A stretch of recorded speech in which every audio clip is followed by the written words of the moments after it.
Welcome, one and all, to Ace in the Roll.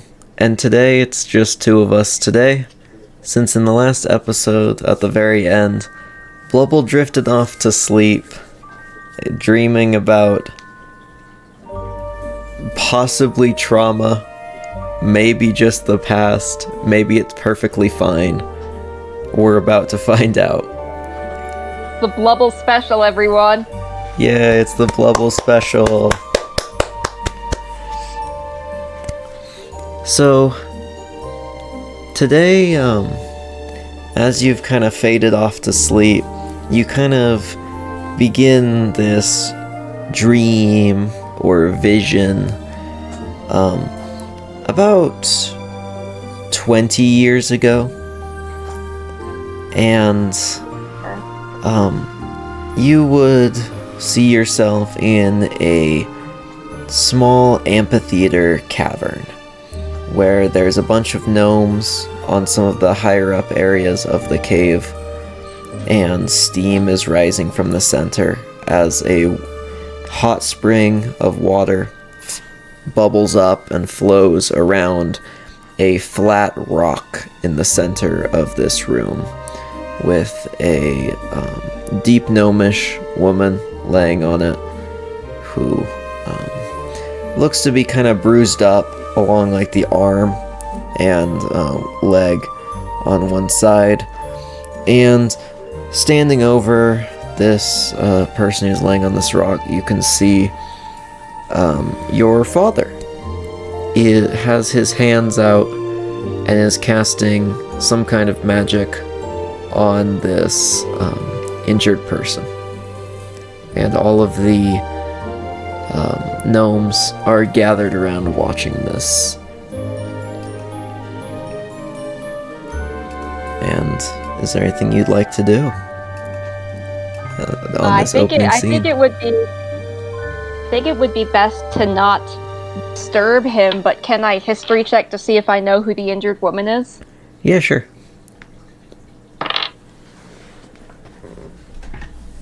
15? You would have seen her around town, but it doesn't seem to be anyone that you know well or are related to. Just a person that you would see around town occasionally in Circlestone. Yes. Okay, I should probably, not disturb him. He does not like to be disturbed while he's working or ever. Doesn't like to be disturbed. Mm-hmm. And as you kind of sit there, just not kind of watching the whole thing go down, you can see that the bruises and marks all along this woman's arm and leg, which you would remember were caused by just a normal mine cave-in, start to kind of heal up and mend as your father, Funup the Stone Speaker, holds out his hands over the injured woman, and they glow, and the injured woman begins to heal. And as he keeps one hand out over it, he reaches into his pocket and gets some various ingredients, crushing up a crystal and then sprinkling it across the injured area, and taking a mushroom, and after dipping it in the hot water of the spring that flows around his legs and around the rock that the woman's laying on, he kind of starts to like pat the area down with this mushroom as the wounds begin to heal up. And after a while of this, you see that the woman is completely healed of her injuries, and stands up to thank Funup for the help.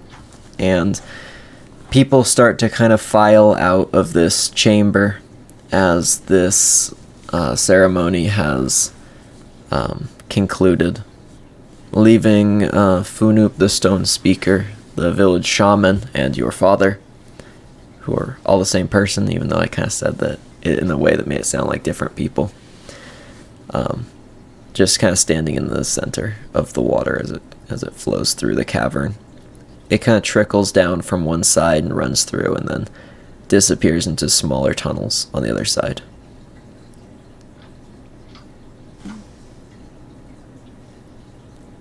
Is there anything you'd like to do as everyone's kind of leaving the area except your father?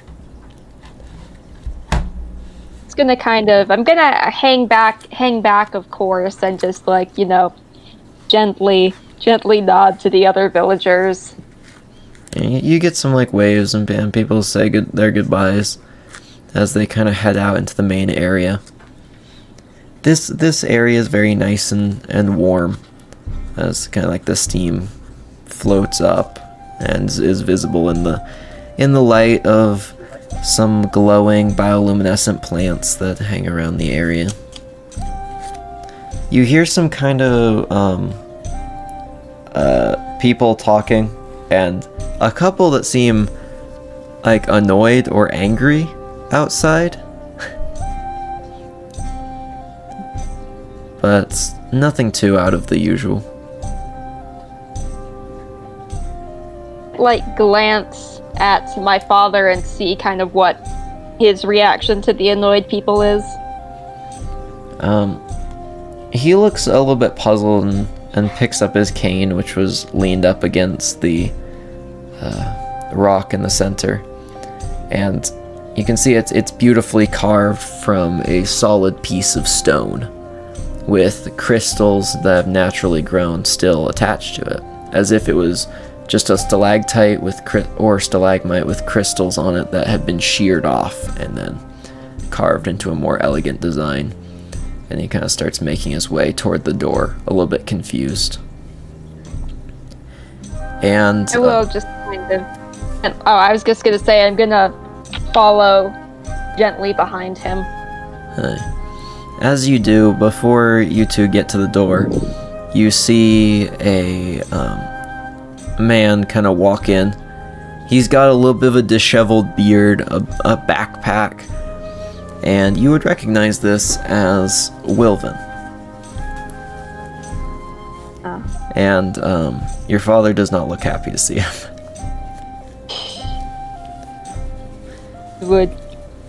He would not be.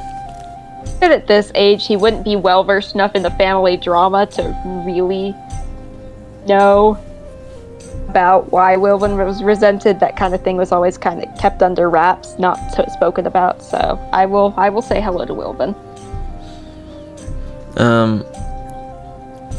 Wilvin just kind of looks and doesn't really say anything, but gives like a slight wave and slight smile.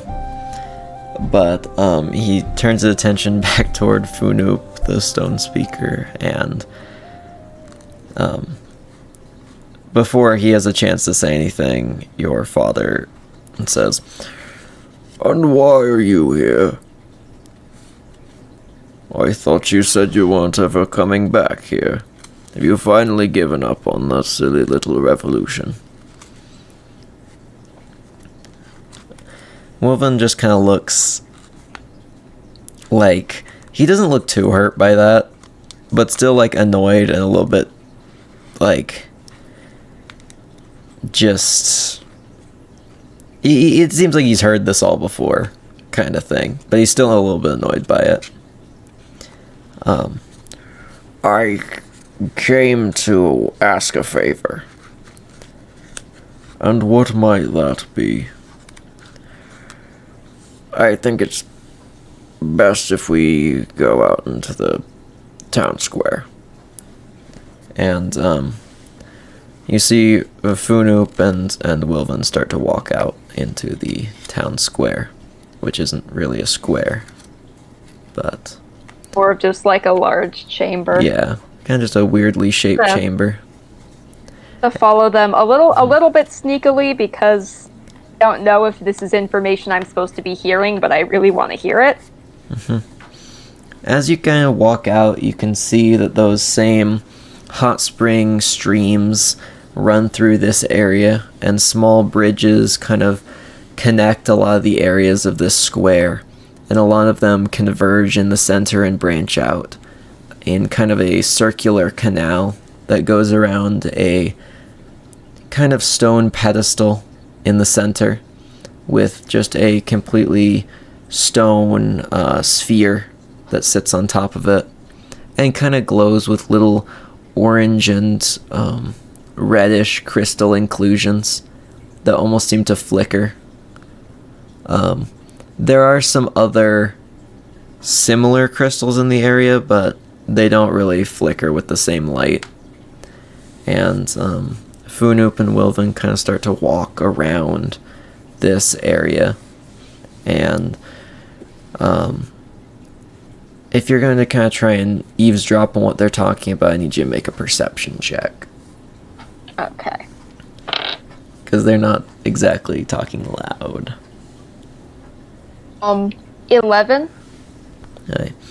You get And also, bits and pieces. If that doesn't really work, would I be able to sneak up and make a stealth check?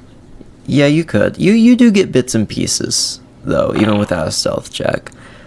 I did roll a 15 on stealth, though. Okay. That helps. One moment. Yeah, you can get a little closer, and you can get a little bit more than you would have otherwise. But with what you're getting from them, you can tell that Wilvin is asking for something, though it's unclear exactly what it is. Seems to be extra hushed about that. And Funoop seems to be very angry when he asks him about that, and it starts to like raise his voice a bit after with that. So you can kind of hear the rest of the conversation. And it kind of goes back and forth for a bit. Wilvin seems to be insisting that whatever he wants would help a lot of people, while Funoop is arguing that the people of Circlestone come first before helping the outside world with their problems. And after a moment of this back and forth, Wilvin seems to get annoyed, and after exchanging sort of angry goodbyes, he starts to walk toward the exit, and Funoop turns around, not really seeming to notice that you're there, and starts walking away towards the like kind of amphitheater area where he had been doing that ceremony prior. Okay, I might go walk up to Wilvin, since I haven't seen him in several years, and ask him what he's been up to. As you kind of walk up to him, you can see he's angry at your father.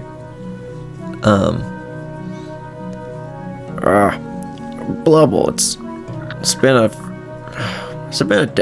how long has it been? Like 7 years, 8 years? It's been a while. Sounds right. I wish I could come to visit you and the rest of the family here more often, but I'm not sure how much your father's said about me, but I'm guessing it's not in a good light.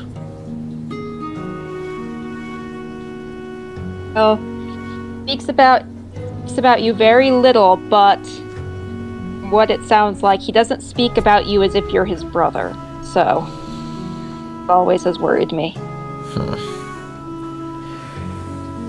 Well, we just have different opinions on a lot of things. I have gotten myself wrapped up in things in a far-off land, and just politics and other things such as that, but we have things here that could help so many people out in the world, and your father would rather keep them here to just help the people here.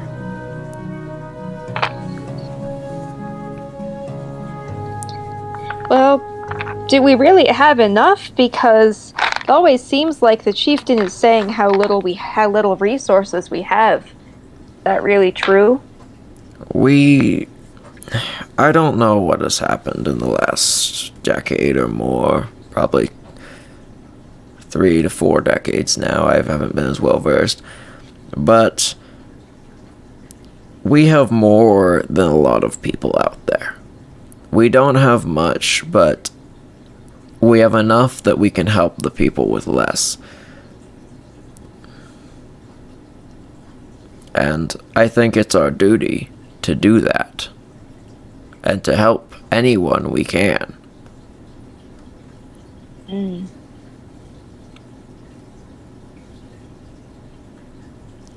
Well, not really much I can do about it, is there? I have to continue trying to learn how to do the rituals, and maybe I can convince the earth to bless us with more harvests and more minerals that we can give some away. But I'm not that good at it. All ceremonies. I've never been a fan of them. I just feel as if they're not practical. Like,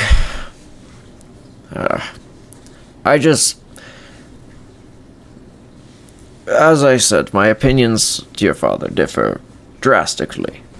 I would rather have abilities like this, and he produces a couple, like, metal pieces, and, as he holds them in his hand, you see that they, like, heat up immensely, and then immediately, like, to, like, red hot as he kind of, like, throws it up in the air, and by the time he catches it again, it is cool again.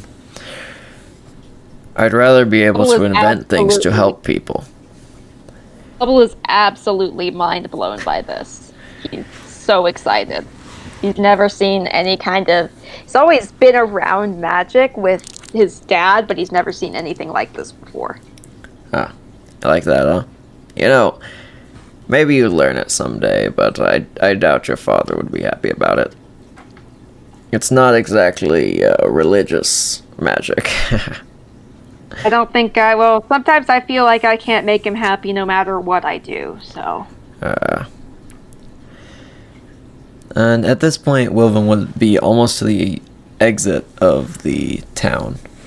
And before he leaves, he goes and, like, sits down on a bench in a little, like, mushroomy garden area. You can see there are some kind of glowing crystals around, and just the kind of, like, little water thing flows through this area, too. It seems to connect a lot of things in this area. These little hot springs and little streams of warm water.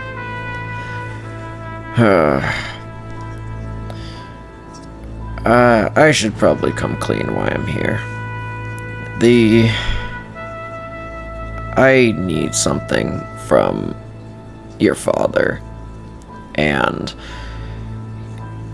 I don't think he's gonna give it to me, so I'm probably going to be leaving empty-handed.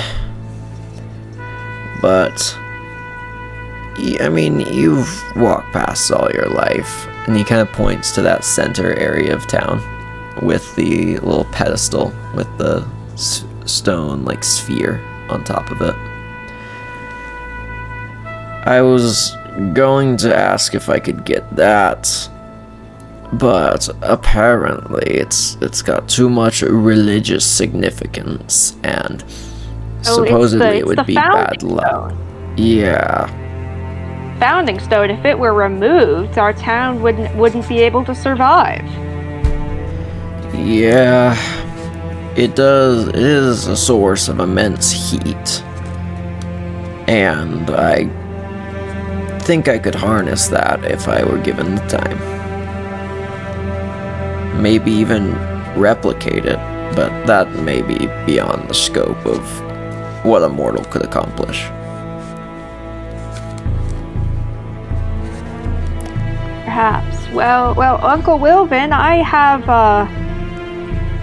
some crystals in my room that Dad says can produce heat if you want those.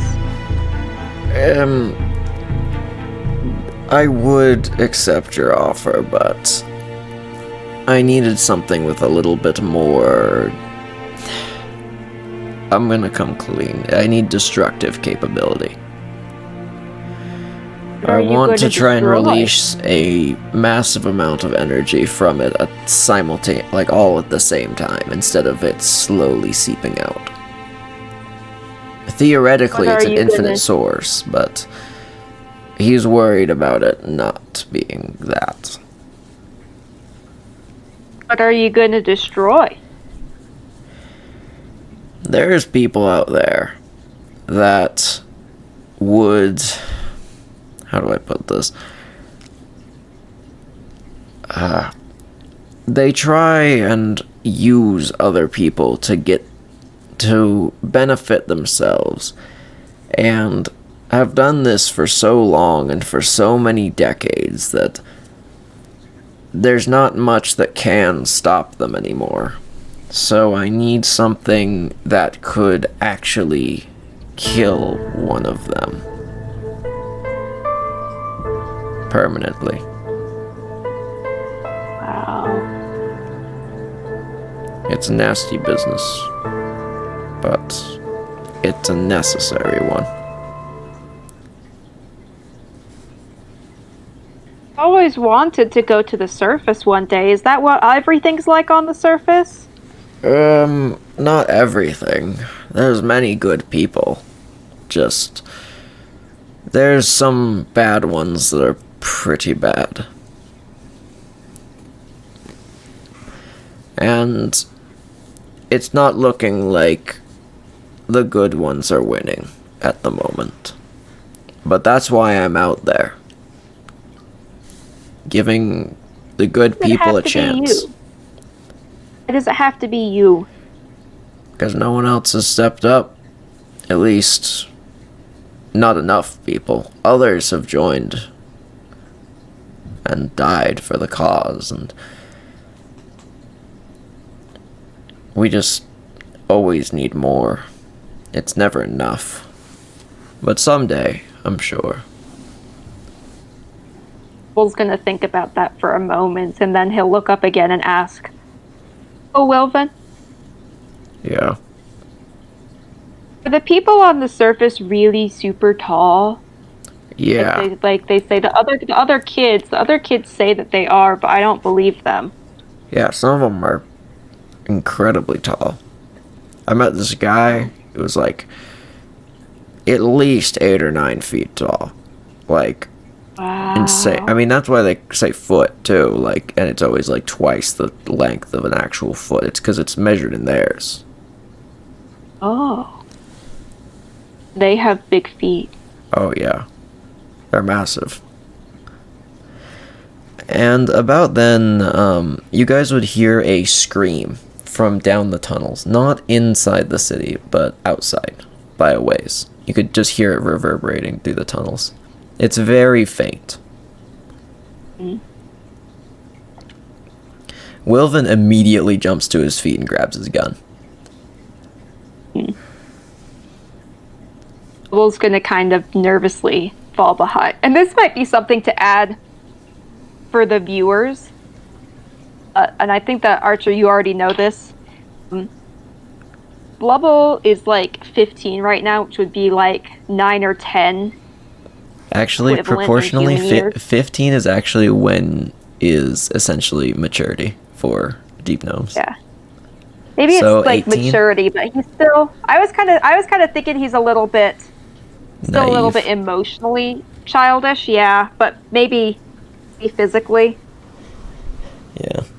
He's secretly offended that Wilvin did not comment on how big he's gotten.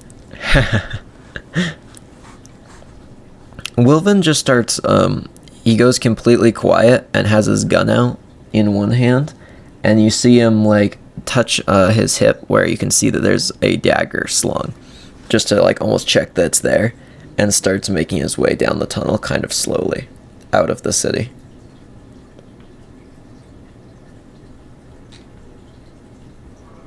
Blubble's still kind of sneaking behind him to figure out what's going on. Okay. He looks at you and gives like a faint smile, but like puts a finger up to his lips to be like, tell you to stay quiet. And kind of is going to start sneaking down the passageway. And I'm going to need you to roll stealth if you're going to follow him. And I can finally use my Wilven dice on Wilven. I think this is the first time since... I got a 19. I get to roll with advantage because of the stone, right? Yep. Sorry to unzip my cape. Got a 19. Okay. The ASMR dice noises here. Yeah. So most of that's gonna get cut out. Okay.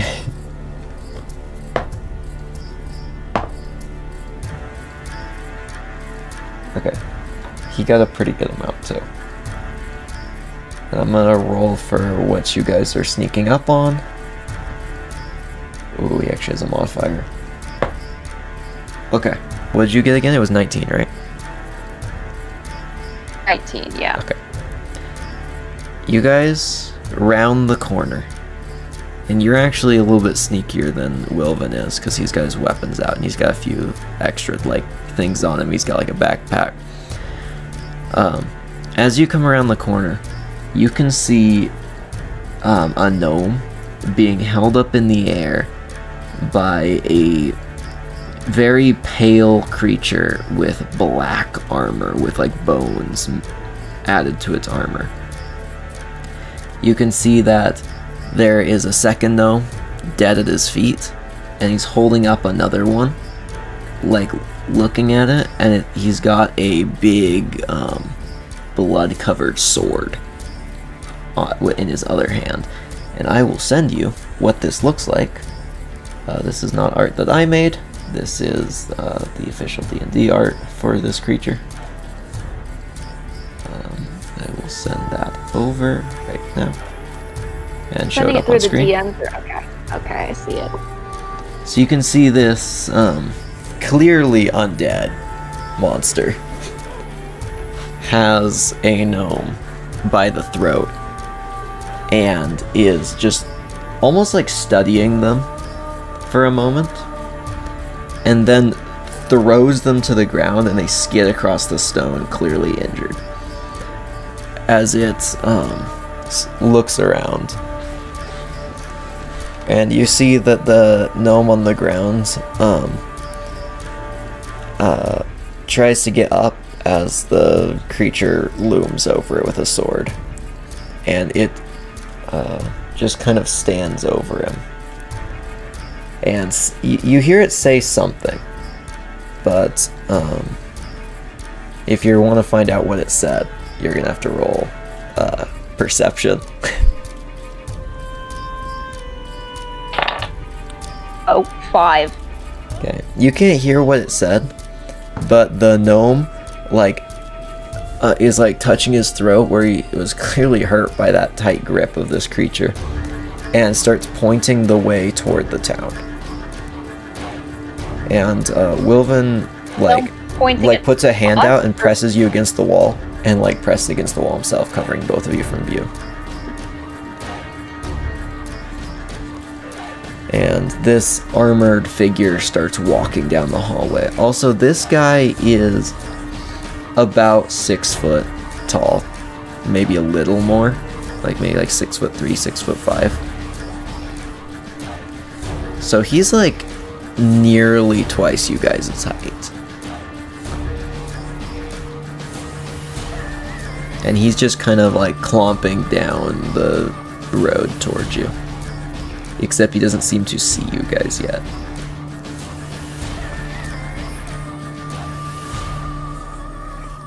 Is there anything you want to do before he gets here? Just continue to stay hidden. Okay. I need your also imagining again. I'm also imagining that I don't have the indigo tunic. I just have a. Oh, here we go. Nat 20. Nat 20. My second roll. Kind of imagining that I have a gray shaman's robe. Okay. It's one of my dad's old robes. Okay. It doesn't seem to notice you guys as it walks by, but you see Wilven slowly move and level his gun at it, and is going to fire at the creature. Let's see. I believe that hits him. Yeah, you see the bullet go through the creature's chest and through its armor, which just seems to be like a studded leather rather than like heavy like metal armor. And it turns around. So roll initiative. Okay, it is up to you what you want to do. You are going first because Wilvin's already fired. And the white is going last. And you said that like I still use all my like level 4 traits, right? So I can still like rage. Yeah. Maybe this is the first time I've seen real violence, so this is like the first time that I rage. I'll tell you, fighting a white is a heck of a first combat. So, good luck. Okay, but I got a critical on my first hit. Oh boy, holy cow. On my first swing and rolled 18 slashing damage. Wow, okay. That's a lot. Yeah. Okay. Do you have a second hand axe, or was that both hand axes? That was just the first one. Oh, okay. The second one, I rolled a 19 to hit. That'll hit him. You see it as he like tries to block with his sword, but you still caught him off guard, so he doesn't like quite have time to block you. The second one does 11. Okay. Nice. He looks pretty much unharmed. Still. Oh. You see, Wilvin pulls out his gun and is actually going to take his turn now, realizing that his other pistol shot didn't do much. He looks to be like looking in his bag for something. And as he gets out, that is his entire turn. Actually, he's going to do one last thing on his turn. Sorry. There's one more thing he's going to do. As he sorts through his bag, he clearly finds something and puts it in the same hand as his gun for a moment. And he is going to use pyrotechnics light. Sorry, he actually can't cast pyrotechnics because he already did heat metal. He casts light, and you see the white turns around toward the light and seems to be distracted against you, but angry against Wilvin. So it is its turn now, and it's going to attack Wilvin because of that. So it is going to take its big long sword and is going to roll a 19 to hit and hit Wilvin with his long sword, which is going to do, and since he is wielding this with two hands, it's going to be even more.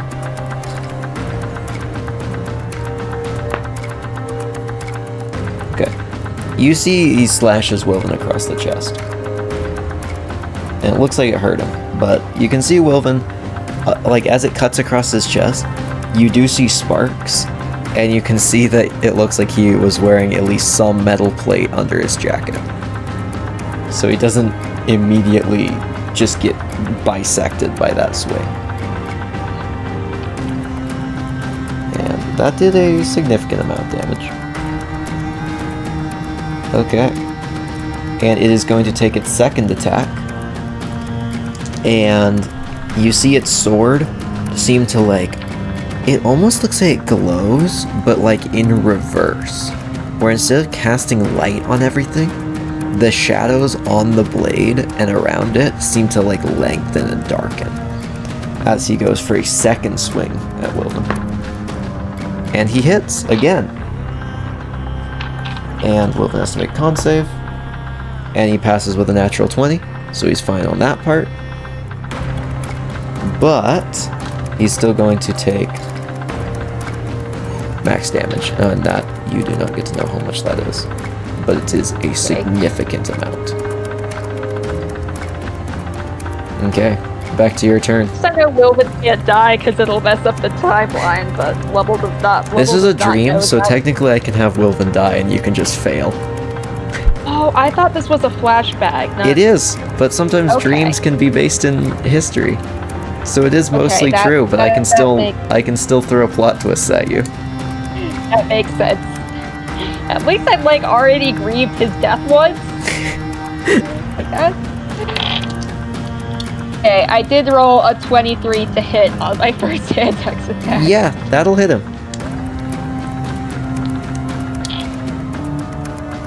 Max damage, 12 slashing.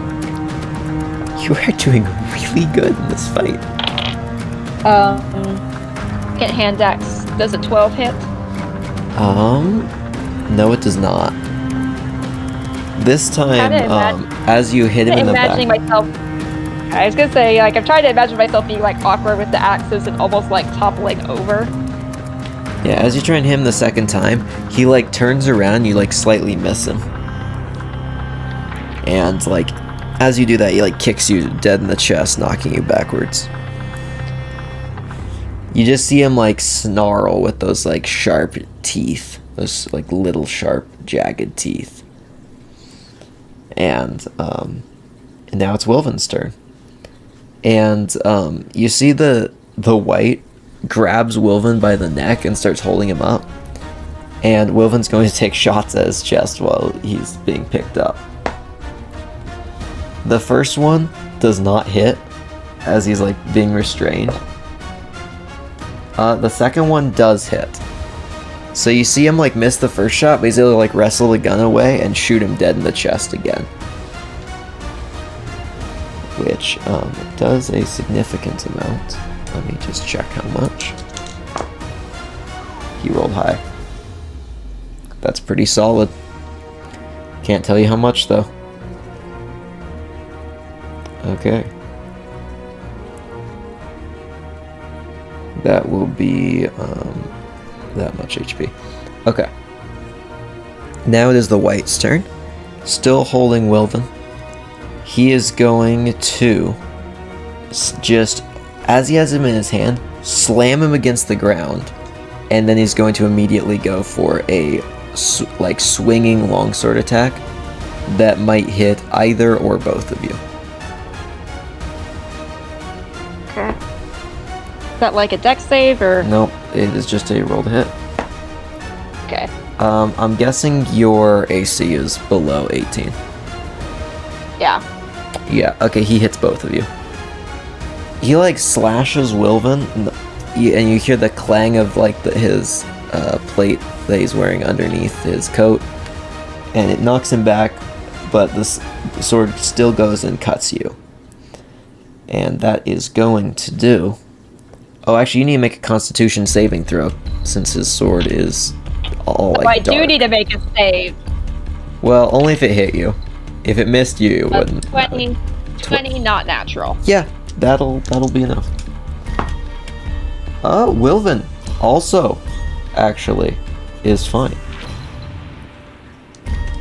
So, you guys are still going to take some necrotic, though. You take 8 necrotic damage as you feel like the wound, like, burn. And Wilvin also clearly took some from where it damaged his armor and went through it. Okay. And I believe it's back to your turn. Back to my turn. I am, at this point, kind of like, I'm like the point of tears at this point, just trying to kill the thing. Still, Kill the I thing. guess like great tears. 21 to hit on my first one. Yeah, that'll do it. I don't think you've missed an attack thus far. I missed one of my attacks yeah, you last did. turn. Nearly perfect. And record. that's 10 slashing, Okay. the first one. That's also substantial. 13, the second hand axe. 13 is not quite enough. He like catches. Imagining that Bubble has not mastered the little momentum switch that he does so many times in the main campaign. Yeah. Kind of. You He's not there as you yet. like swing, the the white like steps back and then grabs like your other arm and then like throws you to the ground, and you slide across the ground behind him. And you see him just like lift up his sword, and he's gonna and as he kind of like swings at Wilvin, he rolls out of the way and takes is gonna fire on him. Wilvin's gonna fire on the way? Yep. And I believe he hits both those. That'll be enough on both of them. Yeah, he shoots the white twice in the just once like in the shoulder and once in like the jaw area.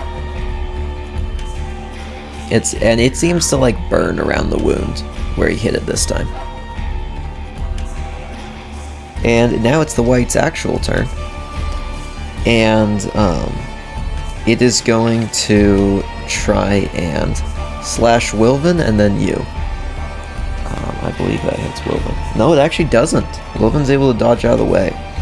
But after he slams his sword down, Wilvin jumps back, he turns towards you, and is going to bring his sword straight down to where you are currently. And you see as he brings his sword down right at you, Wilvin like shoots him in the back, and like he falls off balance, and he stabs his sword into the ground, getting it stuck, as he gets a natural 1 to attack you. It is your turn. The white is like looming over you, but has his sword stuck just like a few inches away from your arm. Stand up and see like restrained or anything, or just No, regular roll? it's still a regular roll. Well, I rolled a 7 on the first hit, so that's not gonna do it. Yeah, that's not quite gonna do it. You just can't quite get a good angle on him right there. The next swing is a 15. Yeah, you get him. Like, you bring it up right into his side, where he's already been hit by a couple of bullets. Also, you can see where the last 2 shots Wilvin did seem to like still be like bubbling, and like black smoke seems to like rise up from the wounds. I do 9 slashing on my hit. Okay, nice. It doesn't seem to quite take him down, but he's looking more and more beat up.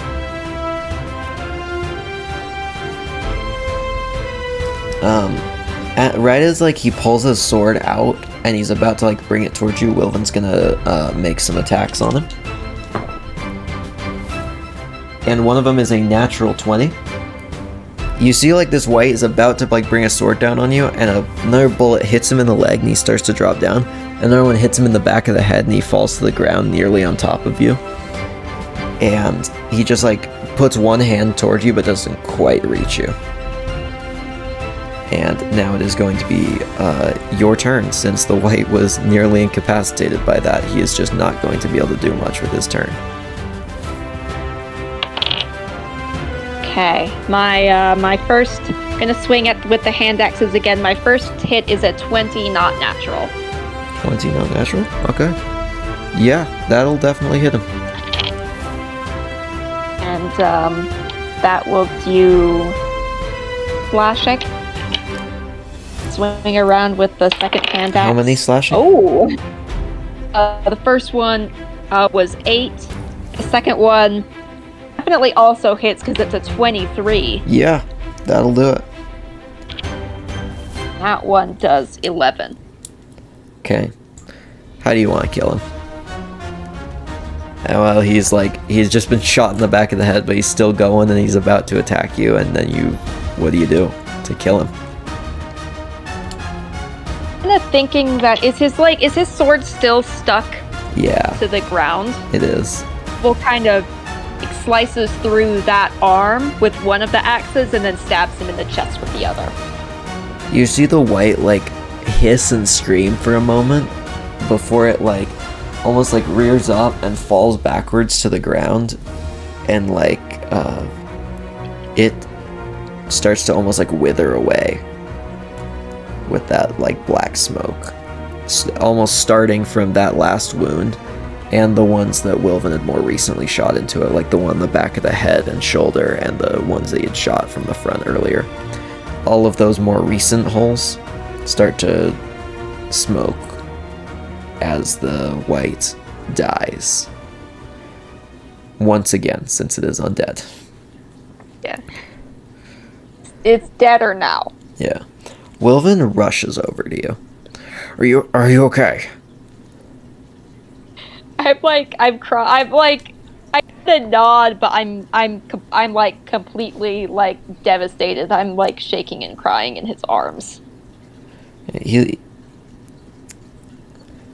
like looks around and he starts like looking through his pack to see if there's like anything he can do to like bandage up your wounds, and he finds some small like things he can use, some like herbs and stuff, and is going to try and medicine check to help you.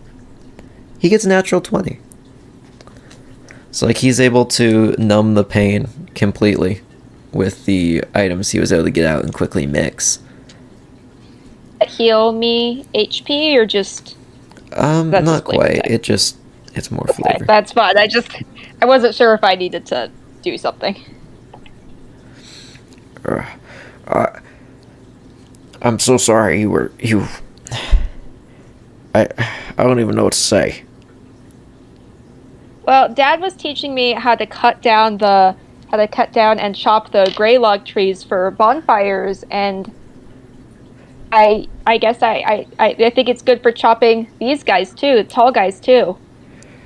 I should have told you to stay back at the... You know what?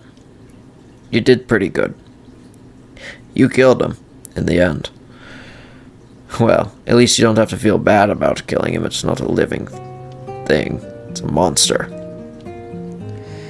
Scary. I'm so sorry I led this thing here.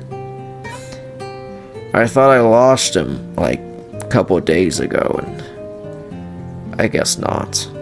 And he looks over at the, what looks now, as you kind of look over at the other two gnomes, it looks like it was, like a gnome merchant, and like a pair of gnome merchants, and only one of them is alive. Are they both alive? Only one of them made it. The other one was dead before you got there, unfortunately. And Wilvin is running over to try and help the one who's still alive. And unless there's anything you want to do, he's going to try and help this person back to town. Ask about the other. I'm gonna like point to the other gnome and ask Wilvin if he's dead. Wilvin doesn't say anything. He just nods and looks down and looks sad. Did we bring him back to town? We'll go get him in a bit. He helps the gnome back to town, and as he gets to the little ceremony area, he calls for his brother, who runs out and looks extremely angry, seeing that you two have clearly been in a fight. What has happened here? Would either of you care to explain what in the world you were doing? Dad, I killed a bad guy with the axes you gave me. You taught me how to chop the wood, but it was good for chopping the bad guy.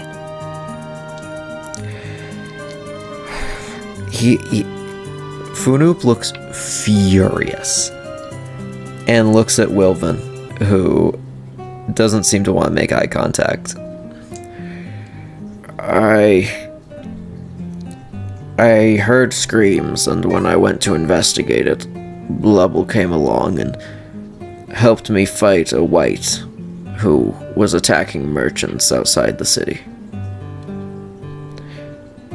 There's a dead one still back there. Funup just looks at both of you. You could have gotten Blubble killed. Why? Why have you done this? You bring nothing but misfortune to Circlestone. As Wilvin passes off the injured gnome to Funup, who lays him down on a table on the center area of the ceremony area and starts doing that healing thing quickly. Wilvan just kind of looks down and nods and starts to walk out into the open area of the town. Bubble does not fully understand the gravity of this situation. He's just happy to have done a good job. What do you do at that point? Do you go outside with Wilvan, or do you stay I with? was gonna go ask, like, Wilvan, what about the dead gnome in the cave? You need to go get him. I will, but I should be going soon, since your father's right that I am not a good person to have around in a more peaceful city.